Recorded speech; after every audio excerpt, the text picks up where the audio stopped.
Мінекей шегімізді өрдік, мінекей мынандай қылып тұрып. Енді осыны қазір пісіреміз. Буға пісіргені кәдімгі копченый сияқты. Мына өзінің майыменен май болмаса бұл кеуіп кететін еді. Мына май кептірмей отыр. Қойдың төсінен өрме төс жасаймыз. Қазір мына етін түгел сыпырып былай аламыз. Енді бұны кішкене жұқартамыз, қалың жерлерін тұздап аламыз, қара бұрыш саламыз, сарымсағын саламыз. Бәрін салдық. Енді қазір мынаның бәрін ана шекке ораймыз. Шегімізді өріп қойдық. Жіңішке шектен істедік, мінекей шаш яқты өрініп шықты, мінекей әдем болып тұрып. Мұздай су құямыз.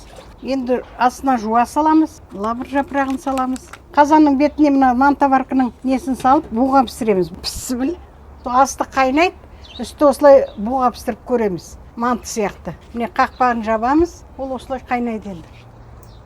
Өрме төсіміз дайын болды, енді бұны аламыз. Буға пісіргені кәдімгі копченый сияқты.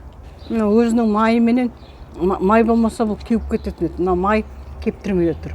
Өте дәмді, өзінің соғымен өзінің ешқандай не қылған жоқ, ыстаған сияқты.